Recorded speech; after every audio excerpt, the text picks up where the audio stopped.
Alors voici maintenant la suite du credo. Je crois en un seul Dieu, le Père Tout-Puissant, Créateur du ciel et de la terre. Nous allons étudier en détail ce que signifie que Dieu, en qui nous croyons, est le Créateur du ciel et de la terre. Alors, dans la Genèse au chapitre 1er, verset 1er, au commencement, Dieu créa le ciel et la terre. Ces paroles solennelles sont au seuil de l'écriture sainte, ça veut dire au tout début. Le symbole de la foi, ou le credo, reprend ces paroles en confessant Dieu le Père Tout-Puissant comme le Créateur du ciel et de la terre et de l'univers visible et invisible. Nous parlerons donc d'abord du Créateur, ensuite de sa création, puis de la chute de l'homme dans le péché, dont Jésus-Christ, le Fils de Dieu, est venu nous relever. Alors, la création est le fondement de tous les projets de Dieu qui sauvent, le commencement de l'histoire du salut, voyez, qui culmine dans le Christ. Donc la création est le fondement et l'accomplissement, c'est le Christ. Inversement, le mystère du Christ est la lumière décisive sur le mystère de la création. C'est ça, en somme, il y a un mystère. On se dit, mais pourquoi Dieu a créé toutes ces choses? C'est un mystère. Et puis quand on ouvre les yeux, en tout cas, quand le Saint-Esprit nous ouvre les yeux sur qui est Christ, pourquoi il est venu, alors tout s'éclaire. Donc Jésus révèle la fin en vue de laquelle, au commencement, Dieu créa le ciel et la terre. Dès le commencement, Dieu avait en vue la gloire de la nouvelle création dans le Christ. On trouve ça dans la lettre aux Romains chapitre 8. Et ensuite, une petite citation d'un certain Héthérie qui nous dit « C'est pour cela que les lectures de la nuit pascale, la célébration de la création nouvelle dans le Christ, commencent par le récit de la création. Celui-ci, dans la liturgie byzantine, constitue toujours la première lecture des vigiles des grandes fêtes du Seigneur. Selon le témoignage des anciens, l'instruction des catéchumènes pour le baptême suit le même chemin. » Alors, la catéchèse sur la création. Donc, l'explication de la foi, l'explication des choses de Dieu par rapport à la création. La catéchèse sur la création revêt une importance capitale. Elle concerne les fondements même de la vie humaine et chrétienne, car elle explique la réponse de la foi chrétienne à la question élémentaire que les hommes de tous les temps se sont posées: d'où venons-nous? Où allons-nous? Quelle est notre origine? Quelle est notre fin? D'où vient et où va tout ce qui existe? Les deux questions, celle de l'origine et celle de la fin, sont inséparables. Elles sont décisives pour l'essence et l'orientation de notre vie et de notre agir. Alors, dans le livre de la sagesse, il est dit « La question des origines du monde et de l'homme fait l'objet de nombreuses recherches scientifiques. » En tout cas, non, c'est un commentaire sur le livre de la sagesse que je vous lis là. La question des origines du monde et de l'homme fait l'objet de nombreuses recherches scientifiques qui ont magnifiquement enrichi nos connaissances sur l'âge et les dimensions du cosmos, le devenir des formes vivantes, l'apparition de l'homme, et ces découvertes nous invitent à admirer d'autant plus la grandeur du Créateur, à lui rendre grâce pour toutes ses œuvres et pour l'intelligence et la sagesse qu'il donne aux savants et aux chercheurs. Avec Salomon, ceux-ci peuvent dire, dans le livre de la sagesse donc, la citation de Salomon, « C'est lui qui m'a donné la vraie science de ce qui est, qui m'a fait connaître la structure du monde et les propriétés des éléments, car c'est l'ouvrière de toutes choses qui m'a instruit, la sagesse. »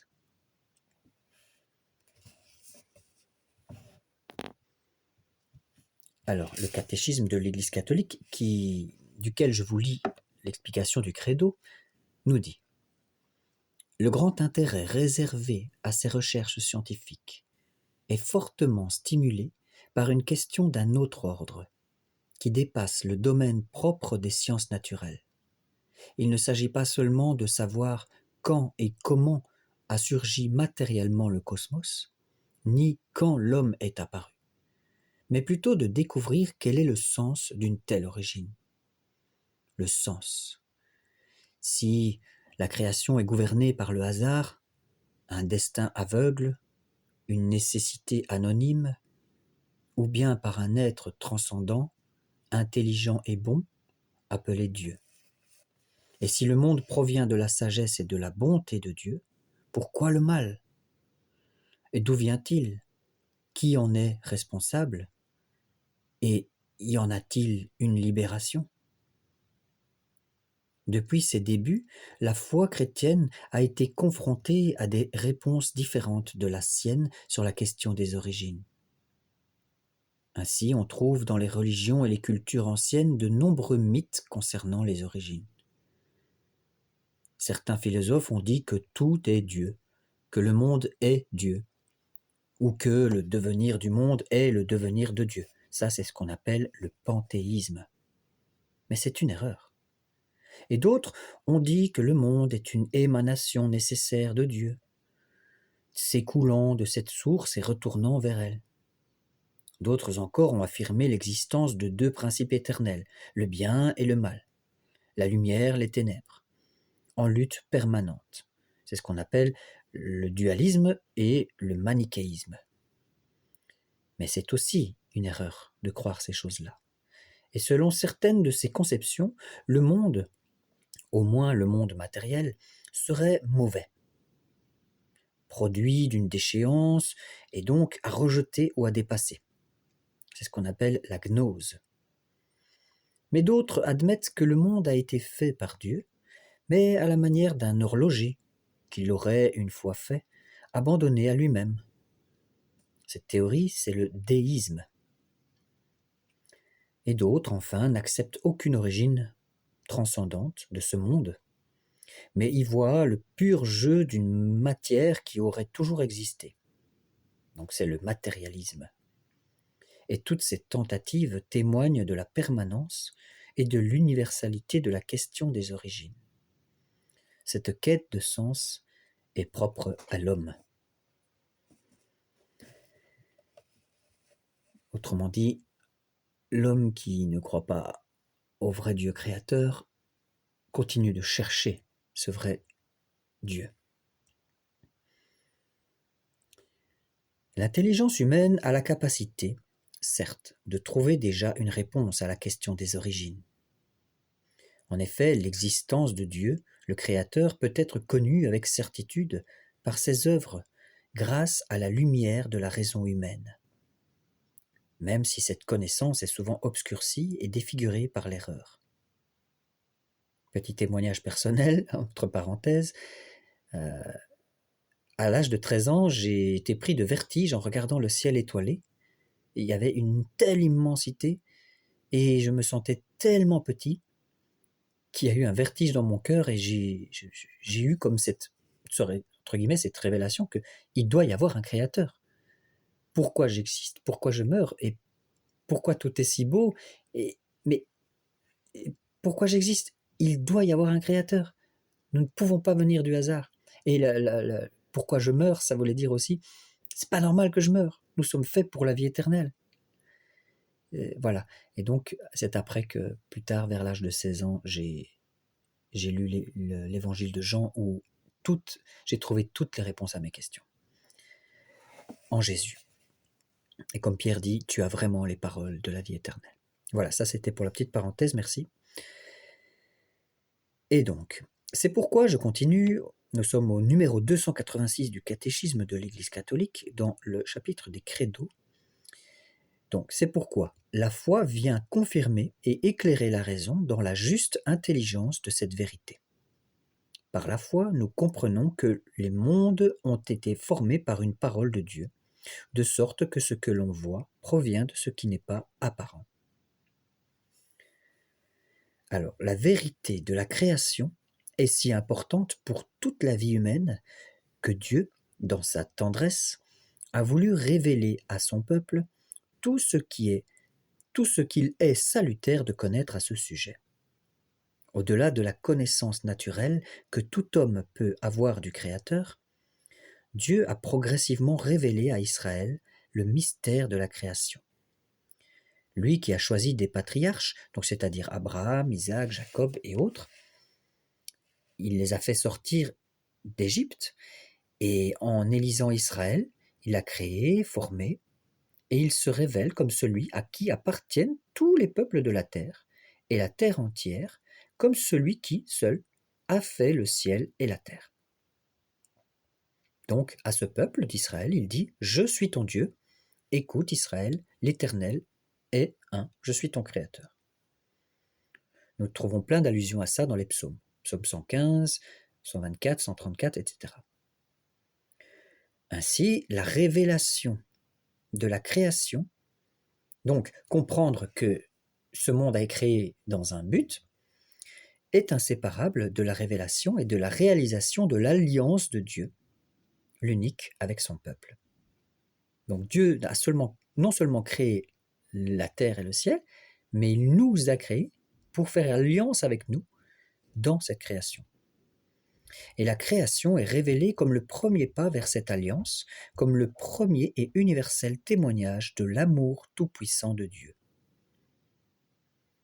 Aussi, la vérité de la création s'exprime-t-elle avec une vigueur croissante dans le message des prophètes. Vous savez, tous les prophètes, Ésaïe, Jérémie, Ézéchiel, Osée, Amos, etc., tous ces prophètes-là rappellent que Dieu fait une alliance avec son peuple en rappelant que Dieu est le créateur de cette terre. Et aussi, il nous rappelle tout ça dans la prière des psaumes et aussi dans la liturgie. La liturgie, c'est tout le moment de la messe, tout ce que nous vivons en écoutant les textes et les chants dans la messe, eh bien, tout est un rappel aussi que tout est fait dans un ordre, et aussi il est rappelé que Dieu est le créateur du ciel et de la terre. Alors, parmi toutes les paroles de l'Écriture sainte sur la création, les 3 premiers chapitres de la Genèse tiennent une place unique. Chapitres 1, 2, 3. Et du point de vue littéraire, ces textes peuvent avoir diverses sources. Les auteurs inspirés les ont placés au commencement de l'écriture, de sorte qu'ils expriment dans leur langage solennel les vérités de la création, de son origine et de sa fin en Dieu, de son ordre et de sa bonté, et puis de l'appel de l'homme, et enfin du drame du péché et de l'espérance du salut. Lus à la lumière du Christ, encore une fois, dans l'unité de l'Écriture sainte et dans la tradition vivante de l'Église, ces paroles demeurent la source principale pour la catéchèse des mystères du commencement. Création, chute, promesse du salut. Alors continuons, encore un peu de courage pour écouter le reste de la vidéo. Nous sommes à la moitié, donc si vous voulez faire une pause, n'hésitez pas, mais en tout cas, je continue, car c'est très important ce qui va être dit. Que la création, c'est l'œuvre de la Sainte Trinité. Qu'est-ce que c'est que ça? Au commencement, Dieu créa le ciel et la terre. 3 choses sont affirmées dans ces premières paroles de l'Écriture. Le Dieu éternel a posé un commencement à tout ce qui existe en dehors de lui. Lui seul est créateur, donc le verbe créer en hébreu c'est bara, a toujours pour sujet Dieu. La totalité de ce qui existe, exprimée par la formule le ciel et la terre, dépend de celui qui lui donne l'être. Au commencement était le verbe. Attendez, on y arrive à la Trinité. Donc au commencement, Dieu créa le ciel, et maintenant, il nous est dit dans le premier chapitre de l'évangile de Jean, au commencement était le verbe.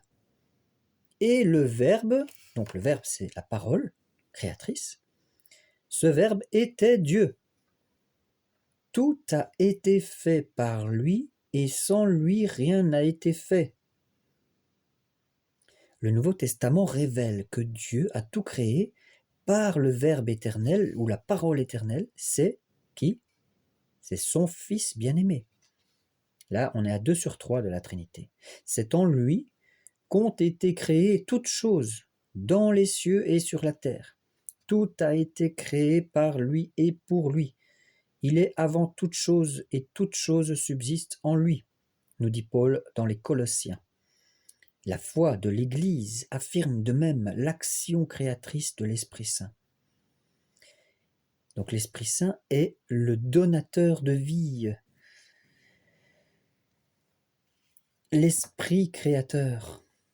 Il y a un chant qui dit « Veni Creator Spiritus ». Je vous invite à aller chercher ça sur YouTube, c'est un chant magnifique. « Veni Creator Spiritus ». Viens, Esprit créateur. Voilà. Et ensuite, insinué dans l'Ancien Testament, révélé dans la Nouvelle Alliance, l'action créatrice du Fils et de l'Esprit, inséparablement une avec celle du Père, est clairement affirmée par la règle de foi de l'Église.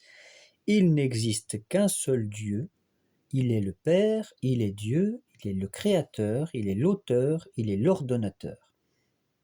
Il a fait toutes choses par lui-même, c'est-à-dire par son Verbe et par sa sagesse. Par le Fils et l'Esprit qui sont comme ses mains.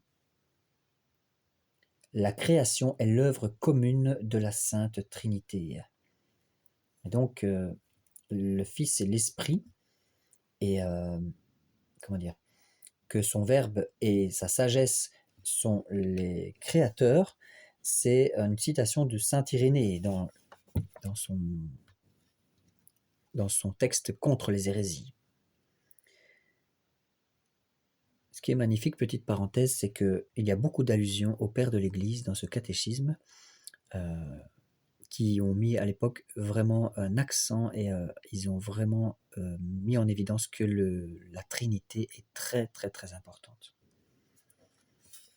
Alors, point 3, le monde a été créé pour la gloire de Dieu. C'est une vérité fondamentale que l'Écriture et la tradition de l'Église ne cessent d'enseigner et de célébrer. Le monde a été créé pour la gloire de Dieu. Donc ça, on voit ça aussi dans Vatican I, le Concile Vatican I. Alors Dieu a créé toutes choses, explique saint Bonaventure, non pour accroître la gloire, mais pour manifester et communiquer cette gloire. C'est pas la même chose. Dieu est déjà glorieux par essence, mais pour manifester et communiquer cette gloire, il a créé le monde. Car Dieu n'a pas d'autre raison pour créer que son amour et sa bonté. C'est la clé de l'amour qui a ouvert sa main pour produire les créatures. Ça, nous voyons, c'est une citation de saint Thomas d'Aquin, encore une fois, XIIIe siècle. C'est la clé de l'amour qui a ouvert sa main pour produire les créatures. Et le premier concile du Vatican explique « Dans sa bonté et par sa force toute puissante, non pour augmenter sa béatitude, ni pour acquérir sa perfection, mais pour la montrer par les biens qu'il accorde à ses créatures, ce seul vrai Dieu a, dans le plus libre projet, tout ensemble, dès le commencement du temps, créé de rien l'une et l'autre créature, la spirituelle et la corporelle. » La gloire de Dieu, c'est que se réalise cette manifestation et cette communication de sa bonté en vue desquelles le monde a été créé. Faire de nous des fils adoptifs par Jésus-Christ, tel fut le projet bienveillant de sa volonté à la louange de la gloire de sa grâce, nous dit Paul aux Éphésiens. Car la gloire de Dieu, c'est l'homme vivant, et la vie de l'homme, c'est la vision de Dieu.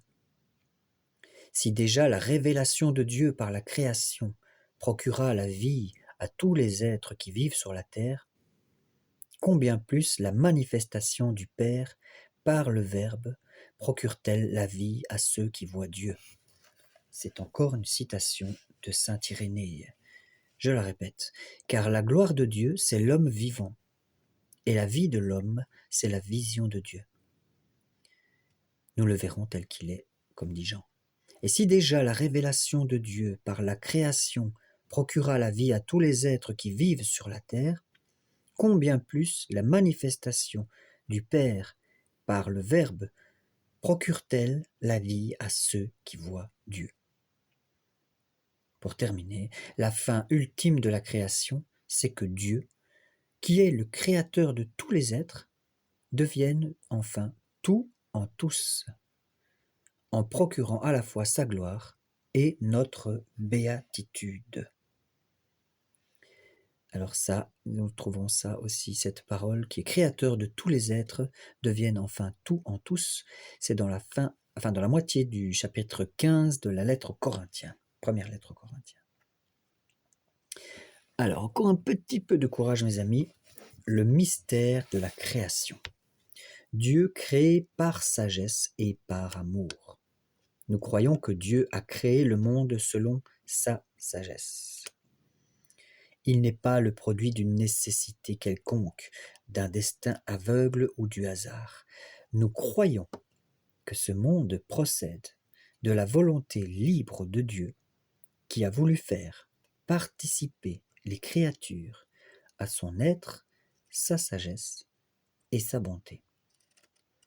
Apocalypse 4 nous dit « Car c'est toi qui créas toutes choses, tu as voulu qu'elles soient, et elles furent créées. » Et le psaume 104 « Que tes œuvres sont nombreuses, Seigneur, tu les fis toutes avec sagesse. » Et le psaume 145 « Le Seigneur est bonté envers tous, ses tendresses vont à toutes ses œuvres. » Alors, Dieu crée de rien, à partir de rien. Nous croyons que Dieu n'a besoin de rien de préexistant, ni d'aucune aide pour créer. C'est écrit dans le Concile Vatican I. La création n'est pas non plus une émanation nécessaire de la substance divine. Comme si Dieu se multipliait. Non, Dieu crée librement de rien.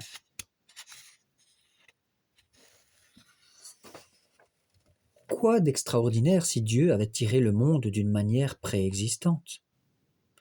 Un artisan humain, quand on lui donne un matériau, il en fait tout ce qu'il veut. Tandis que la puissance de Dieu se montre précisément quand il part du néant pour faire tout ce qu'il veut. Ça, c'est une citation de saint Théophile d'Antioche. Alors, la foi en la création de rien est attestée dans l'Écriture comme une vérité pleine de promesses et d'espérance. Ainsi, la mère des 7 fils les encourage au martyre. Dans le 2e livre de Maccabée, voilà la citation. « Je ne sais comment vous êtes apparu dans mes entrailles. Ce n'est pas moi qui vous ai gratifié de l'esprit et de la vie. Ce n'est pas moi qui ai organisé les éléments qui composent chacun de vous. Aussi bien le Créateur du monde, qui a formé le genre humain et qui est à l'origine de toutes choses, vous rendra-t-il dans sa miséricorde et l'esprit et la vie, parce que vous vous méprisez maintenant vous-même pour l'amour de ses lois. Mon enfant, regarde le ciel et la terre, et vois tout ce qui est en eux, et sache que Dieu les a faits de rien, et que la race des hommes est faite de la même manière. » De Maccabée, chapitre 7. Et puisque Dieu peut créer à partir de rien, il peut aussi, par l'Esprit Saint, donner la vie de l'âme à des pécheurs, en créant en eux un cœur pur. Ça, c'est dans le psaume 51 où David dit « Crée en moi un cœur pur ». Il peut aussi donner la vie du corps aux défunts par la résurrection qui est la sienne. Lui qui donne la vie aux morts et appelle le néant à l'existence, nous dit Romains 4. Et puisque par sa parole, il a pu faire resplendir la lumière des ténèbres, il peut aussi donner la lumière de la foi à ceux qui l'ignorent. Voyez? On lit aussi, je ne sais plus où, que c'est l'Esprit qui a ressuscité Jésus d'entre les morts qui ressuscitera nos corps mortels. Vous cherchez, à vous de chercher dans le Nouveau Testament, dans les lettres de Paul. Alors, je termine bientôt. Dieu crée un monde ordonné et bon. Si Dieu crée avec sagesse, la création est ordonnée. Tu as tout disposé avec mesure, nombre et poids, nous dit le livre de la sagesse. Créée dans et par le Verbe éternel, image du Dieu invisible, elle est destinée, adressée à l'homme, image de Dieu, lui-même appelé à une relation personnelle avec Dieu. Notre intelligence, participant à la lumière de l'intellect divin, peut entendre ce que Dieu nous dit par sa création. C'est ce que je vous disais tout à l'heure, quand j'ai vu le ciel étoilé. Comme quoi Dieu a mis dans le cœur la pensée de l'éternité. Ça, c'est écrit dans la Bible. Alors, notre intelligence, participant à la lumière de l'intellect divin, peut entendre ce que Dieu nous dit par sa création. Certes, non sans grand effort et dans un esprit d'humilité et de respect devant le Créateur et son œuvre. Alors, issue de la bonté divine, la création participe à cette bonté. Dans Genèse 1, il est écrit « Et Dieu vit que cela était bon ». Et après, il dit que cela était très bon.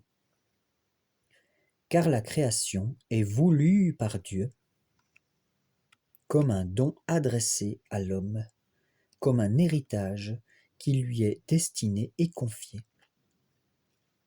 L'Église a dû, à maintes reprises, défendre la bonté de la création, y compris du monde matériel.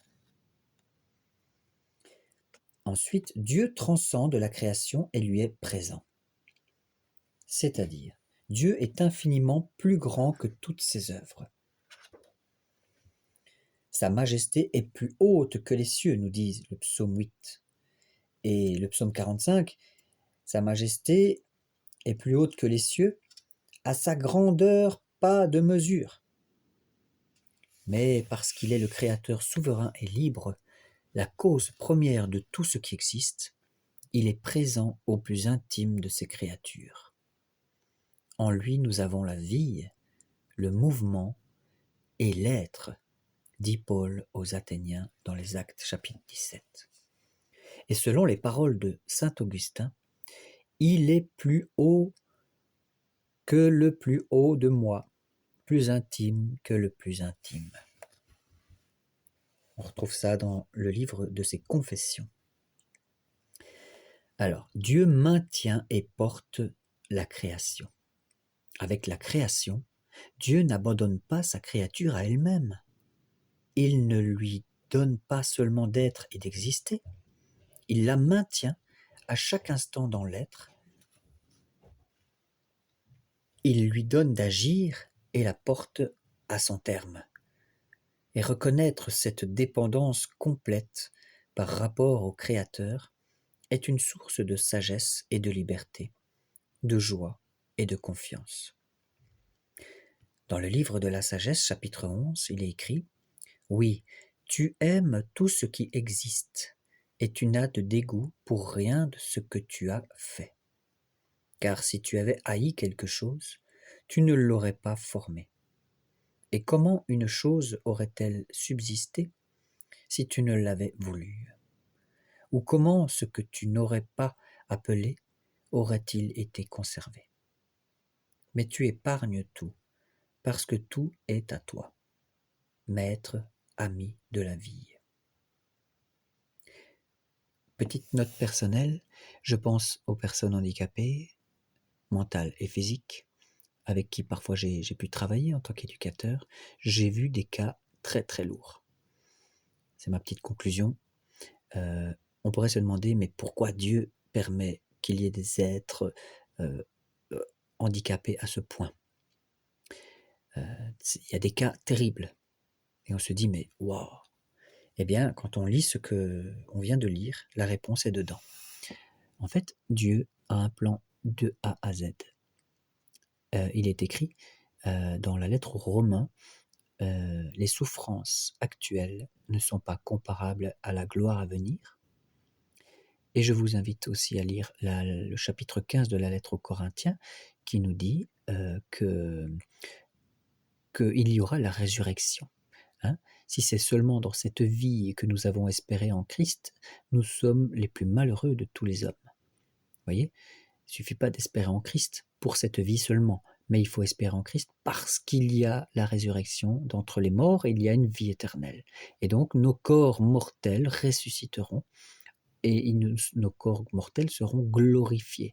Donc c'est-à-dire que nos corps actuels qui sont peut-être handicapés, des douleurs physiques, mentales, etc., tout cela va être transfiguré en Christ. Dieu n'est pas injuste pour faire naître des handicapés et ne pas les aimer. Non, il les a fait naître, il les a voulu comme ça. Il y a eu peut-être une anomalie à un moment donné, mais Dieu permet. Et Dieu a une parole de consolation éternelle pour ces gens, ces personnes, ces parents et ces enfants et ces gens. Donc voilà, moi c'est ma conviction. Lisez le chapitre 15 de la lettre aux Corinthiens et je relis ce livre de la sagesse, chapitre 11. Je le relis parce que c'est clairement dit. C'est vraiment magnifique. En conclusion, oui, tu aimes tout ce qui existe et tu n'as de dégoût pour rien de ce que tu as fait. Car si tu avais haï quelque chose, tu ne l'aurais pas formé. Et comment une chose aurait-elle subsisté si tu ne l'avais voulu? Ou comment ce que tu n'aurais pas appelé aurait-il été conservé? Mais tu épargnes tout, parce que tout est à toi, maître ami de la vie. Voilà. Donc Dieu va mettre son amour dans ses créatures. Je vous bénis chacun, que la paix de Dieu soit avec vous chaque jour. N'oubliez pas de prier, car sans Christ, vous ne pouvez rien faire. Je vous aime. Au nom du Père, du Fils et du Saint-Esprit. Amen.